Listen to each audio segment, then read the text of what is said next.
नमस्कार, डेली 24 भारत देख रहे हैं आप। मैं हूं आपके साथ साहिल धुलिया। बुलेटिन की शुरुआत करेंगे। मध्य प्रदेश के मुख्यमंत्री मोहन यादव ने बीते बुधवार को भाजपा प्रदेश कार्यालय में संयुक्त पत्रकार वार्ता को संबोधित किया, जिसमें सीएम मोहन यादव ने जी राम जी बिल की सराहना की और कहा कि यह योजना ग्रामीणों के लिए मील का पत्थर साबित होगी और साथ ही पीएम मोदी की 2047 विकसित योजना को भी रफ्तार मिलेगी। उन्होंने ये भी बताया कि मनरेगा में मजदूरों के काम के लिए 100 दिनों की गारंटी को बढ़ाकर विकसित भारत जी राम जी के माध्यम से 125 दिन कर दिया गया है। इसमें वर्ष में कभी भी मजदूरी प्राप्त की जा सकती है। इसमें कृषि श्रमिकों के काम की उपलब्धता सुनिश्चित की जाएगी। मोहन यादव ने कांग्रेस पर निशाना साधते हुए कहा कि कांग्रेस शासन में योजना का बजट 35,000 करोड़ था, जिसे मोदी सरकार ने पहले 74,000 करोड़ और अब बढ़ाकर 95,000 करोड़ कर दिया था और ये कांग्रेस काल से करीब 3 गुना तक अधिक है। भारत सरकार द्वारा जी राम जी जो वर्तमान में हमारे सबके लिए ग्रामीण क्षेत्र में काम करने के लिए ज़्यादा अनुकूलता के साथ, ज़्यादा धनराशि के साथ सभी प्रकार के चीज़ों को जोड़ करके ये जो नया बिल आया है, जिसके माध्यम से मध्य प्रदेश के लिए एक सौभाग्य रहेगा, क्योंकि सबसे बड़ा भौगोलिक एरिया में से दूसरे नंबर का राज्य हमारा है। और ऐसे में जब हमारे अपने ग्रामीण क्षेत्र के सभी प्रकार के विकास परक कामों के लिए, रोजगार आधारित कामों के लिए जी राम जी के आधार पर बड़ी धनराशि माननीय प्रधानमंत्री जी के माध्यम से देश को दी गई है। मैं माननीय प्रधानमंत्री श्रीमान नरेंद्र मोदी जी का, माननीय कृषि मंत्री श्रीमान शिवराज सिंह जी का आभार भी मानता हूं कि ये सच में समयपूर्ण है और हमारे लिए सौभाग्य की बात है कि मध्य प्रदेश में हमारे माननीय अध्यक्ष हेमंत जी ने अपनी बात रखी। माननीय हमारे पंचायत ग्रामीण विकास मंत्री श्रीमान प्रहलाद पटेल जी यहाँ मौजूद है, खेल मंत्री माननीय विश्वास सारंग जी, कृषि मंत्री अदल सिंह कंसाना जी, श्रीमान लखन पटेल जी, हमारे बीच में जयपाल चावड़ा जी, यहाँ का आशीष जी, हम सब मिलकर के आज के इस अवसर पर खास करके केंद्र सरकार ने अधिसूचना जारी कर राज्य सरकार को 6 महीने के भीतर विधेयक के संगत एक स्कीम अधिसूचित करने के संबंध में जो अपेक्षा की है, हम उस पर काम भी करेंगे और उसको क्रियान्वित भी करेंगे। इस सरकार वहीं छत्तीसगढ़ के मुख्यमंत्री विष्णुदेव साय ने कांग्रेस के मनरेगा आंदोलन को लेकर बयान दिया, जिसमें उन्होंने कहा कि विकसित भारत जी राम जी अधिनियम बहुत ही अच्छा है और रोजगार की गारंटी योजना नरेगा से कई गुना तक बेहतर है। इसमें 100 दिन के बजाय 125 दिन रोजगार सुनिश्चित किया गया।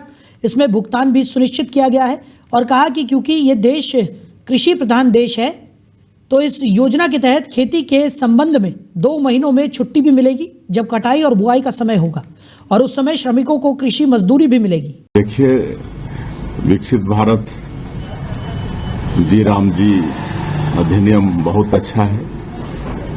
रोजगार गारंटी नरेगा से कई गुना बेहतर है।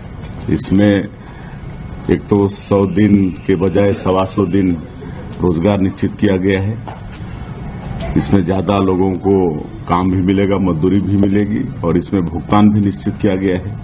7 दिनों के अंदर भुगतान निश्चित रूप से मिलेगा और अगर नहीं मिला तो उनको अतिरिक्त राशि देनी पड़ेगी।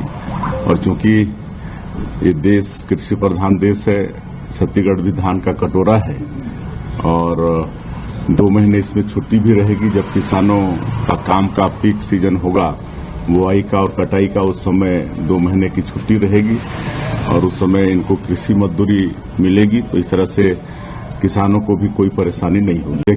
उधर छत्तीसगढ़ के कृषि मंत्री रामविचार नेताम ने अपने हाल ही में दिए गए बयान में कहा कि पूरे प्रदेश में धान की खरीदी इस बार बहुत ही व्यवस्थित तरीके से चल रही है और जहां जहां किसानों को समस्या आती है उसका समाधान करने के लिए हमारे प्रशासन के तमाम अधिकारी काम कर रहे हैं। उन्होंने ये भी बताया कि उच्च स्तर पर भी अगर कोई निर्णय करने की आवश्यकता होती है तो हम उच्च स्तर पर भी निर्णय कर रहे हैं। कल ही एक सर्कुलर जारी हुआ जिसमें यह कहा गया कि अगर कहीं भी किसी प्रकार की समस्या है तो उसका समाधान हम 15 जनवरी तक करेंगे और साथ ही किसानों की कुशल उपज को उपार्जन केंद्र में लेने के लिए निर्देश जारी किया गया है। देखिए, पूरे प्रदेश भर में धान की खरीदी इस बार बहुत ही सिस्टमेटिक तरीके से चल रहा है। जहां जहां किसानों की समस्या आती है उसके समाधान करने के लिए हमारे प्रशासन के तमाम सारे अधिकारी जिनके जिम्मेदारी सौंपी गई है वो सब पूरा कर रहे हैं। और अगर उच्च स्तर में भी कोई निर्णय करने की जरूरत होती है तो हम उच्च स्तर में भी निर्णय कर रहे हैं। कल ही एक सर्कुलर जारी हुआ है जिसमें कहीं भी किसी प्रकार की अगर कोई दिक्कत है तो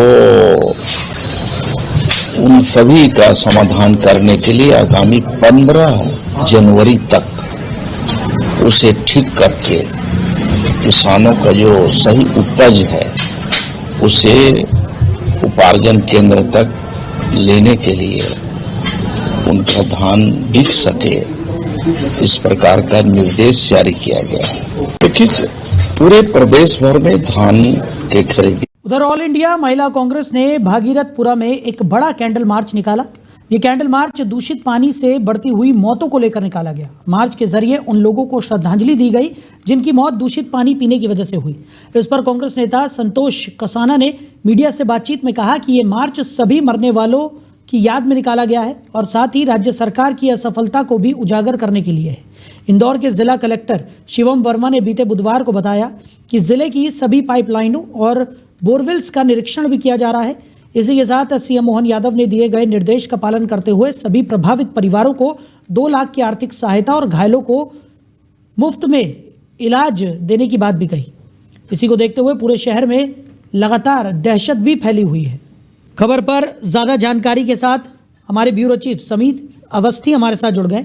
समीर, लगातार दूषित पानी से हुई मौतों को लेकर कांग्रेस की तरफ से प्रदर्शन किए जा रहे हैं और अब जिस तरीके से कैंडल मार्च यहाँ पर कांग्रेस की तरफ से निकाला गया है, लगातार ये कहा जा रहा है कि पूरे शहर में दहशत फैली हुई है। क्या कुछ स्थिति है इस वक्त? देखिए साहिल जी, बिल्कुल 29 दिसंबर को मध्य प्रदेश के सबसे साफ स्वच्छ शहर इंदौर में एक त्रासदी आती है। पानी पीने से सैकड़ों लोग बीमार पड़ जाते हैं और लगातार एक के बाद जो मौत के खबर सामने आई, इससे पूरा मध्य प्रदेश दहला हुआ है। अगर हम वर्तमान की अगर इंदौर की बात करें तो इंदौर शहर के भागीरथ इलाके में भागीरथपुरा जो इलाका है वहां पर पिछले कुछ दिनों से दूषित पानी पीने के कारण लोगों की तबीयत जो है गंभीर रूप से प्रभावित हुई है। स्थानीय स्वास्थ्य अधिकारियों के मुताबिक लगभग 15 से 20 लोग अपनी जान अब तक गंवा चुके हैं। हालांकि सरकार द्वारा दिए गए आंकड़ों में कुछ अंतर इसमें सामने आ रहे हैं और अंतिम पुष्टि अभी भी उच्च न्यायालय द्वारा मांगी जा रही है। रिपोर्ट आने के बाद फिलहाल कुछ बता पाएगा। बीमारी का सबसे बड़ा गंभीर प्रभाव जो है बच्चों पर देखने को मिला है और बुजुर्गों पर देखने को मिला है। अस्पतालों में लगातार आंकड़े बढ़ रहे हैं।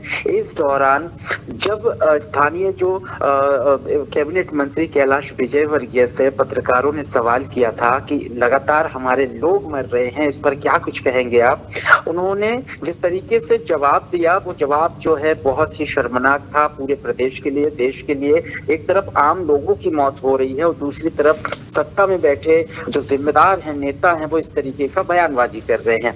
इसको लेकर विपक्षी दल जो हैं हावी हो चुके हैं मध्य प्रदेश में और लगातार जो है सरकार को घेरते हुए नजर आ रहे हैं। कहीं पर कैंडल मार्च निकाला जा रहा है, कहीं पर विरोध प्रदर्शन किया जा रहा है कि कैलाश विजयवर्गीय जो मंत्री है मध्य प्रदेश में कैबिनेट मंत्री, उनके द्वारा जो बयान दिया गया है उन्हें पद से इस्तीफे की मांग को लेकर कांग्रेस का ये विरोध प्रदर्शन है। और दूसरी तरफ समाजवादी पार्टी भी इस और रुख अपना रही है, विरोध जताते हुए पिछले दिनों बंगले पर पहुंचकर उनके नेम प्लेट पे कालिक पोती गई थी। तो लगातार विपक्ष को एक मौका मिल चुका है मध्य प्रदेश की सियासत में।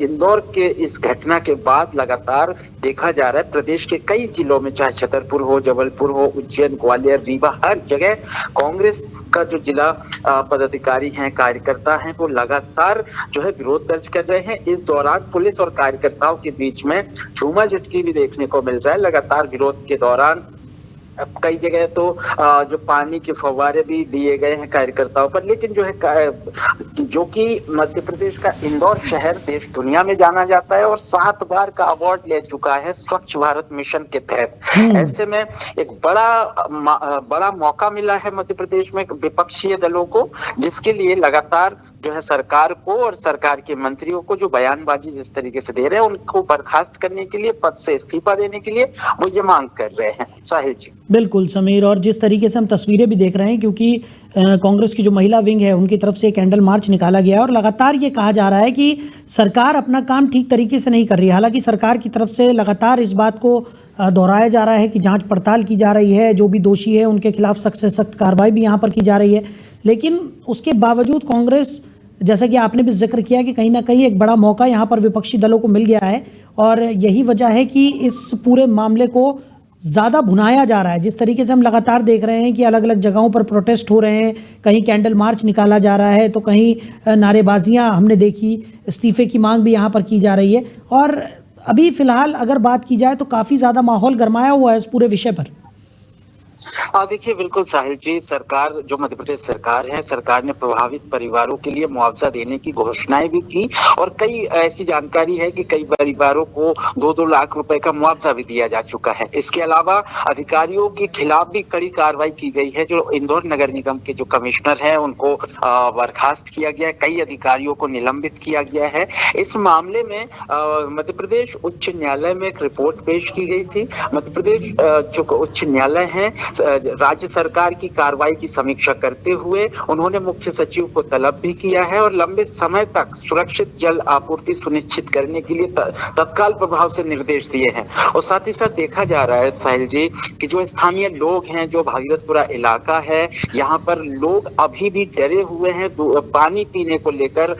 लोगों का कहना है कि उन्हें पैकेज और टैंकर के माध्यम से ही फिलहाल वर्तमान समय में पानी पहुंचाया जाए और उस पर भी चेक किया जाए, क्योंकि मीडिया रिपोर्ट्स के मुताबिक मैं बताऊं, जो पानी के टैंकर पहुंचाए गए थे, इतना बड़ा मामला आने के बाद, अधिकारियों के सस्पेंड होने के बाद भी जो यहाँ पे गैर जिम्मेदार तरीके से जो टैंकर पहुंचाए गए थे, उस टैंकरों में भी पानी जो है काफी गंदा देखा गया।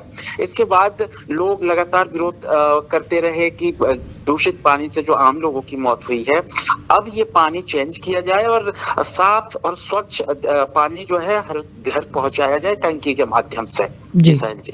चलिए समीर जी, हमारे साथ जुड़ने के लिए, इन तमाम जानकारियों के लिए आपका बहुत शुक्रिया। तो AIMC ने ये कैंडल मार्च निकाला है, दूषित पानी से बढ़ती हुई मौतों का विरोध यहाँ पर दर्ज कराया जा रहा है। लगातार सरकार को घेरने की पुरजोर कोशिश यहाँ पर हो रही है, लगातार मौत का आंकड़ा भी बढ़ रहा है और पूरे शहर में दहशत फैली हुई है।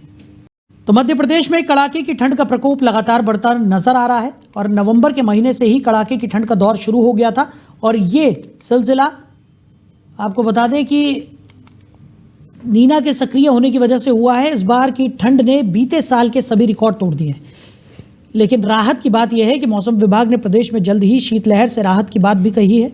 साथ ही मौसम वैज्ञानिकों ने यह भी बताया कि तापमान में बढ़त जल्द शुरू होगी, लेकिन ठंड का प्रकोप अब भी बरकरार रहेगा।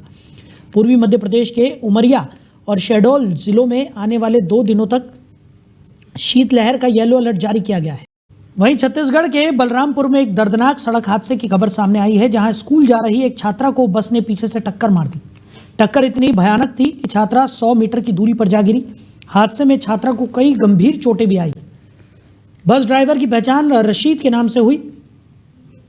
वहीं घायल छात्रा की पहचान मानमती पैकरा के नाम से हुई है। बस अंबिकापुर से महुआ डांड की ओर जा रही थी। हादसे के बाद मौके पर अफरा तफरी मच गई। फिलहाल कुसमी थाना पुलिस आगे की जांच पड़ताल में जुट गई है। वहीं घायल छात्रा का प्राथमिक स्वास्थ्य केंद्र कुसमी में इलाज चल रहा है।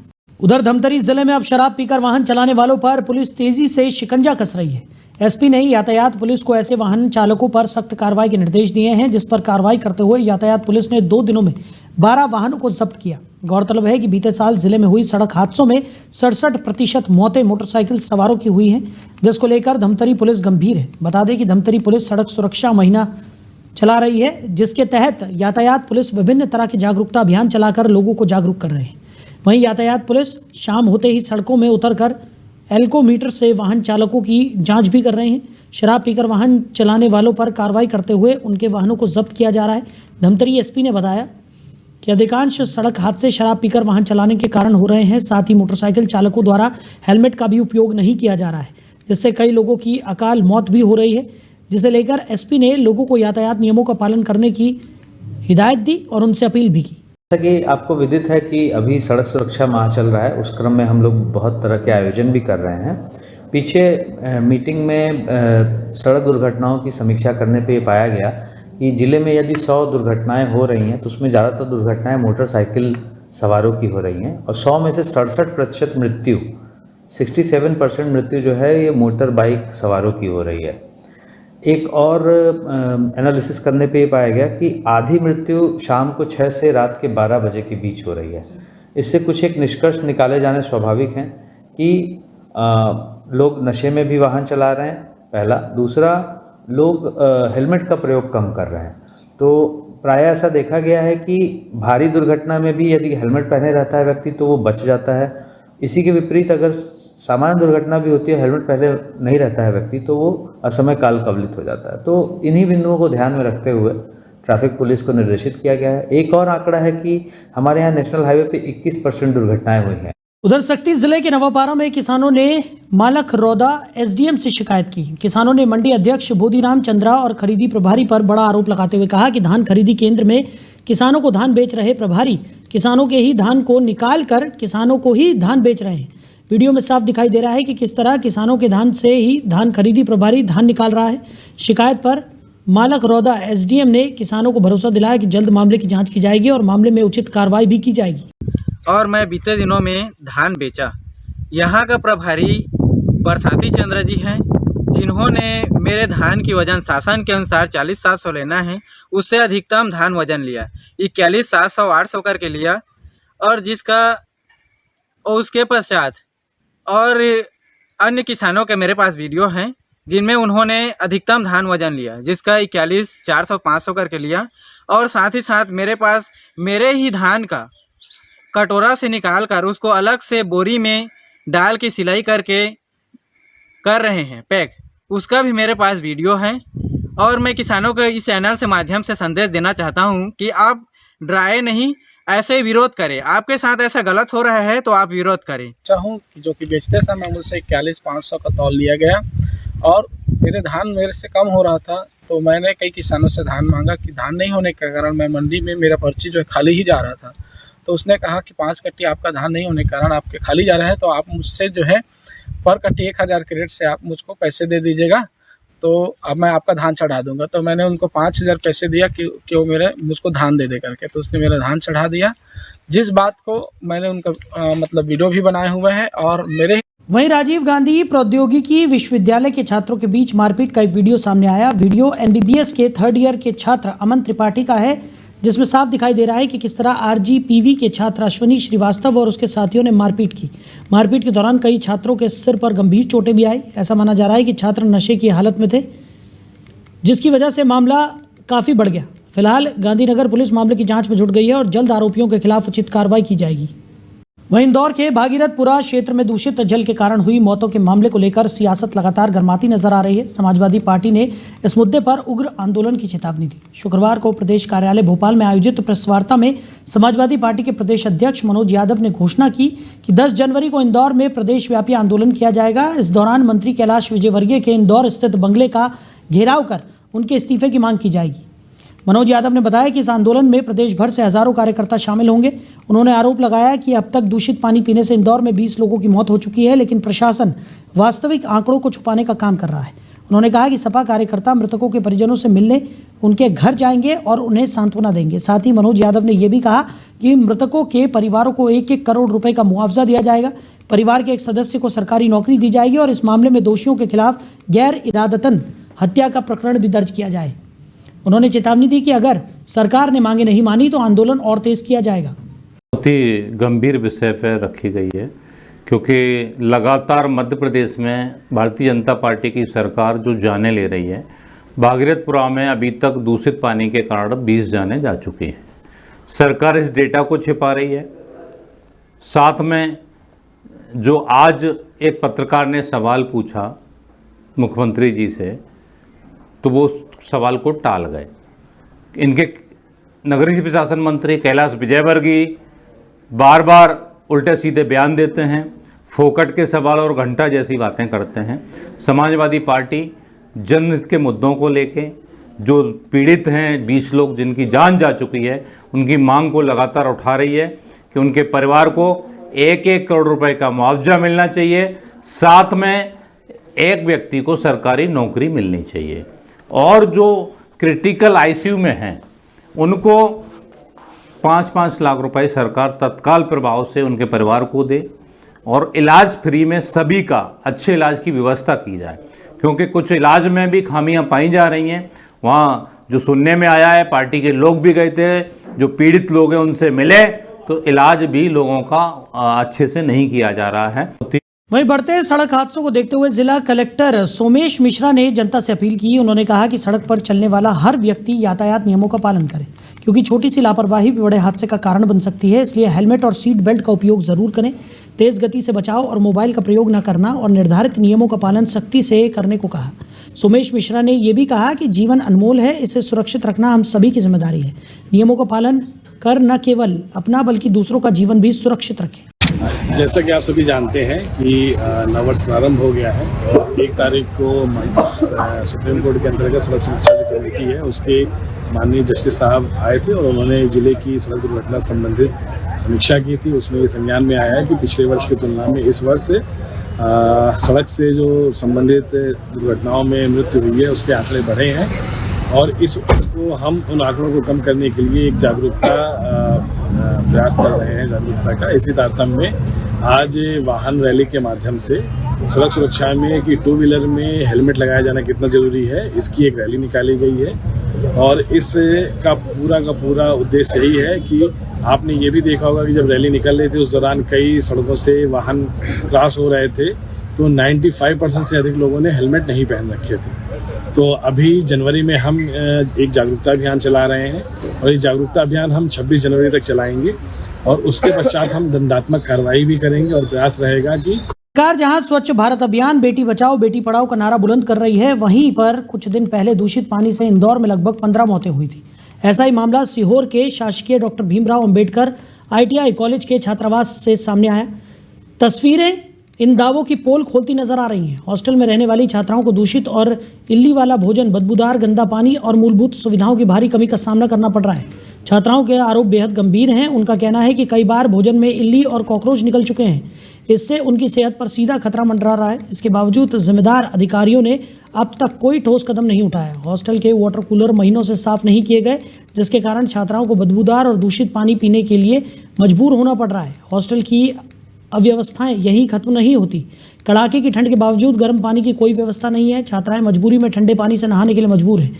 टॉयलेट और बाथरूम की हालत इतनी खराब है कि कई जगह दरवाजे टूटे हुए हैं और चारों ओर गंदगी फैली हुई है। हालात किसी शैक्षणिक संस्थान के नहीं बल्कि किसी लावारिस खंडर जैसे नजर आते हैं। इन्हीं अमानवीय परिस्थितियों से परेशान होकर छात्राओं ने सीहोर कलेक्टर को लिखित शिकायत सौंपी है। उनका कहना है कि उन्हें मूलभूत सुविधाओं से वंचित रखा जा रहा है और उनकी सेहत के साथ खुला खिलवाड़ हो रहा है।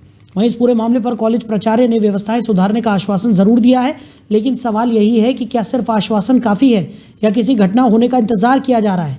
अब देखना होगा कि प्रशासन कब तक जागता है और दोषियों पर सख्त कार्रवाई कर छात्राओं को सुरक्षित और सम्मानजनक माहौल कब तक मुहैया किया जाता है। लेकर जो उन्होंने शिकायत की थी, तो अभी हमने आके खाना टेस्ट किया, उनके साथ हमने खाना भी खाया। हमारे यहाँ जो भोजन निगरानी समिति है उन्होंने सबने, और मैंने भी आया और मैं साथ में उनके खाना खाया। खाना बढ़िया है। बच्चे भी, आप बच्चों से भी डायरेक्ट पूछ सकते हैं कि खाना कैसा आया, ठीक है ना। और हम पर आगे भविष्य में भी निगरानी, भोजन निगरानी समिति जो है उसको हमने निर्देश दे रखे हैं कि कभी भी खाना खराब आए तो तुरंत रिपोर्ट करें, ताकि हम जो भोजन सप्लाई करता है उनके खिलाफ कार्रवाई भी कर सके, है ना। जब से ITI बनी है लगता नहीं उसको देख कर कि उसकी मरम्मत हुई है। हमें डर लगता है कि वो गिर ना जाए, और कभी एक हादसा हुआ भी जिससे हम बच चुके हैं। यकीन हो तो आप सबसे पूछ सकते हैं।